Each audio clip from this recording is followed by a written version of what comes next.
जय जय श्री राम। अपने नाम का नारा लगा रहे हो तो जोर से लगा। मेरा तो नाम ही ऐसा है, नाम लेते ही जय श्री राम हो जाती है। लेकिन मैं चाहता हूं कि आप सब भी जय श्री राम के साथ इस कदर जुड़ जाए। जय श्री राम। आज के इस शिमला लोकसभा क्षेत्र के हमारे नामांकन पत्र भरने से पहले आप सबका आशीर्वाद लेने के लिए इस कार्यक्रम का आयोजन किया है। और इस कार्यक्रम में हमारे बीच में भारतीय जनता पार्टी के सम्मानीय राष्ट्रीय उपाध्यक्ष जो हमारा मार्गदर्शन करते हैं, आदरणीय श्री सौदान सिंह जी, भारतीय जनता पार्टी के हमारे जुझारू अध्यक्ष जिनका आपने संबोधन सुना, चुनाव से पहले देश ने तय कर दिया कि आएंगे तो मोदी, और इसलिए भारतीय जनता पार्टी ने नारा दिया एनडीए की ओर से कि अब की बार और ये 400 पार का नारा भाई और बहनों निश्चित रूप से हमको लगता है अब की बार सार्थक होकर के रहेगा। मैं कई बार इस बात का मैं जिक्र करता हूं। आदरणीय प्रधानमंत्री नरेंद्र मोदी जी जब दिल्ली में राष्ट्रीय अधिवेशन को संबोधित कर रहे थे, या मंच पर बैठे सभी प्रमुख नेता उस अधिवेशन का हिस्सा थे, उन्होंने कहा कि देश का भरोसे की आप जो परिकल्पना करें, आज से पहले कभी इस प्रकार का दृश्य देखने को नहीं मिला है। अरे हम तो पार्टी के कार्यकर्ता हैं, पार्टी के समर्पित लोग हैं। हमारे मन में तो ये भाव है ही कि भारतीय जनता पार्टी की जीत होगी। भारतीय जनता पार्टी की जीत होने के साथ नरेंद्र मोदी जी प्रधानमंत्री बनेंगे। लेकिन पूरे देश में हर जगह एक ही बात आ रही है कि चुनाव होना बाकी है, चुनाव का परिणाम आना बाकी है, लेकिन देश मान करके चला है एक भरोसे के साथ कि आएंगे तो। और भाई और बहनों यहीं तक सीमित नहीं है, उन्होंने एक आगे बढ़कर के बात कही और उन्होंने कहा कि यह भी पहली बार हम देख रहे हैं कि देश के प्रधानमंत्री के बतौर मुझे जुलाई महीने के, अगस्त महीने के, सितंबर, अक्टूबर, नवंबर, दिसंबर के निमंत्रण आ चुके हैं। पूरी दुनिया मान करके चली है कि भारत में जब चुनाव होगा, चुनाव का परिणाम होगा, मोदी जी प्रधानमंत्री बनेंगे। इसलिए मोदी जी हमारे देश में पहले आ जाएं, सबसे पहले हमारे यहां पर आएं, इस बात के लिए आग्रह रखें।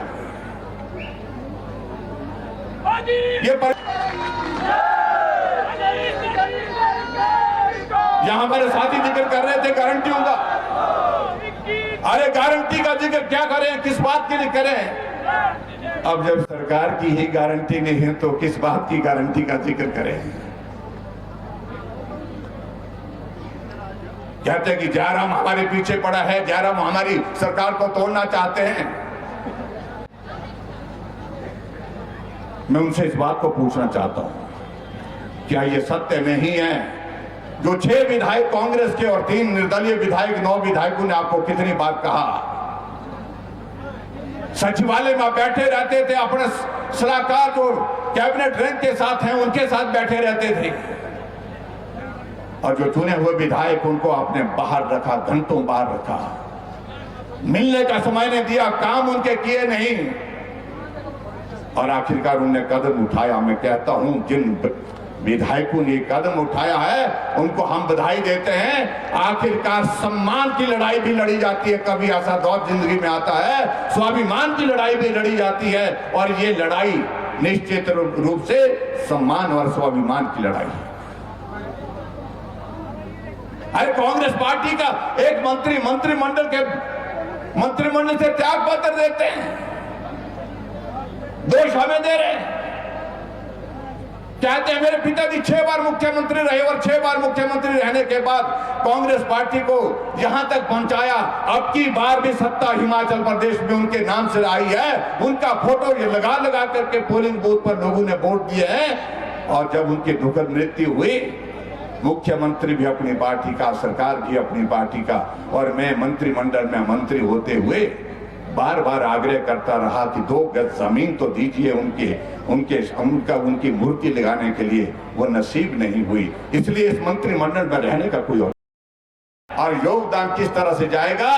सुरेश कश्यप जी को यहां से जिता करके हम सांसद बना करके जब भेजेंगे तो नरेंद्र भाई मोदी जी को वो ताकत मिलेगी हमारे मसलों को लेकर के फिर समस्याओं का समाधान होगा। राम जन्मभूमि पर मंदिर का निर्माण होना चाहिए, ये मुद्दा था। कभी बोलते थे हम राम लला हम आएंगे, मंदिर वही बनाएंगे। आज इस नारे का, ये नारा हुआ बीते जमाने का नारा हो गया।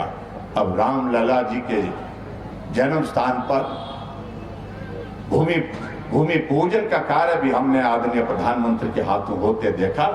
और हमारी पीढ़ी का ये सौभाग्य है कि भूमि पूजन के साथ साथ में प्राण प्रतिष्ठा का कार्यक्रम भी हमने अपनी आंखों से होते हुए देखा। धारा 370 समाप्त होनी चाहिए, समाप्त हो गई। पाकिस्तान को जिस भाषा में जवाब देने की आवश्यकता थी, जो बार बार उसकी एक आदत बनी थी, अब जमाने बीत गए कि पाकिस्तान की ओर से कोई ऐसी हरकत करने की हिम्मत क्या गुंजाइश नहीं, सोचते भी नहीं है।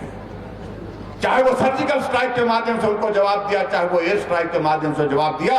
अगर देश के अंदर मिलोगे तुम दुश्मन बन करके आओगे, भारत को नुकसान पहुंचाने की कोशिश करेंगे तो देश के अंदर भी दफन करेंगे। अगर देश के बाहर भी तुम इस तरह की साजिश करोगे तो वहीं पर भी दफन करके आएंगे।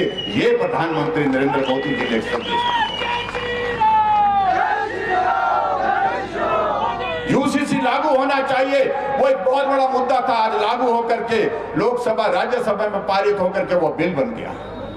महिलाओं के आरक्षण की बातें हम कहते थे, आरक्षण होना चाहिए, आरक्षण होना चाहिए, लेकिन करता कोई न था। आज महिलाओं का 33% का आरक्षण लोकसभा में पारित हो गया, राज्यसभा में पारित हो गया। आज की तारीख में, आज रास्ता भारत माता की, भारत माता की, भारत माता की।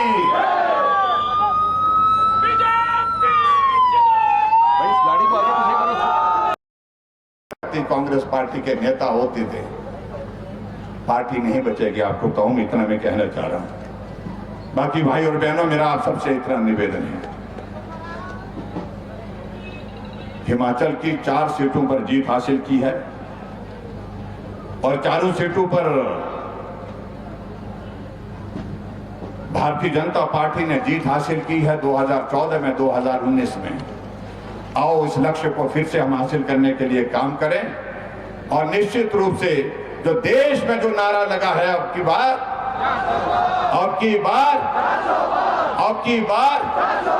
और हिमाचल के लिए हमारा नारा है हिमाचल में 4 की 4, हिमाचल